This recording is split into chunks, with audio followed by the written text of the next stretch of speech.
Hi, friends. I hope that you are well and that December is off to a good start. I know that some of you are joining me in reading an Advent devotional about shadow and light. But you also may be aware that I'm reading a second book this December about For Such a Time as This. It's not technically an Advent devotional, but I'm using it as such.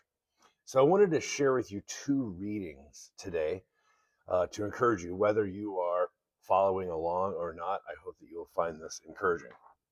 So on Sunday in Sunday school, we put up the shadow and light on the screen, and we were just sort of going through the format, and we stumbled on part one, and I'll put this up on the screen. A quote from Dietrich Bonhoeffer. Now, if you don't know, Bonhoeffer was a German pastor and theologian who was part of the resistance against Hitler. There's a movie about him. He was part of a conspiracy plot to blow up, to assassinate Hitler as an act of repentance for the Jewish or the German Christians being complicit with the rise of Nazism in their country. So he's a very interesting character. And so we read this quote, and it sort of piqued some people's interest and maybe ruffled some of our feathers. But here's what it says: just when everything is bearing down on us such an extent that we can scarcely withstand it, the Christmas message comes to tell us that all our ideas are wrong, and that what we take to be evil and dark is really good and light because it comes from God. Our eyes are at fault. That's all. God is in the manger, wealth in poverty, light in darkness, secure in abandonment. No evil can befall us. Whatever men may do to us, they cannot but serve the God who is secretly revealed as love and rules the world and our lives. So you wrote that in 1943.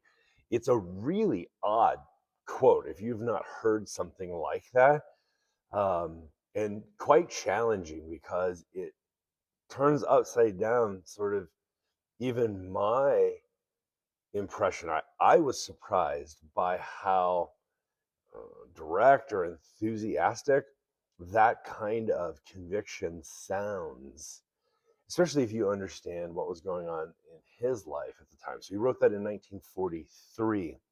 Well, that same day, later, when I was reading my other book, For Such a Time as This, I found another Bonhoeffer quote that I thought paired very well with it. So I thought I would share it with you. I often notice hereabouts. By the way, he wrote this when he was a prisoner in the concentration camps. He said, "I often notice hereabouts how few people there are who can harbor many different things at the same time. When bombers come, they are nothing but fear itself. When there is something good to eat, nothing but greed itself. When they fail to get what they want, they become desperate. If something succeeds, that's all they see. Everything, whether objective or subjective, disintegrates into fragments. Christianity, on the other hand, puts us into many different dimensions of life at the same time. We weep with those who weep. At the same time, we rejoice with those who rejoice. We fear. I've just been interrupted again by a siren. So I'm sitting outdoors enjoying the sun for our lives. But at the same time, we must think thoughts that are more important to us than our lives." So I just have to say that one of the reasons I like to take seasons like Advent and Lent to read stuff outside my normal fare is how challenging the thoughts can be to be introduced to things that are not a part of my daily diet. I find it really both inspiring just to imagine what kind of faith it takes to say these kind of things, but also humbling because if I'm real honest, I'm not sure I'm there. that I would say something like that. So it's good for me to hear something that calls to a depth in me and asks me the question, what's your hesitance? Why why are you bucking at this a little bit?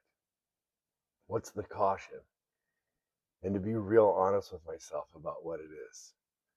Because my experience and my perspective, 70 years later from these writings, they're valid, but they're not the only thing that's valid. And so it's good to put them in conversation with historical figures who saw things a little bit differently and let them speak to us again.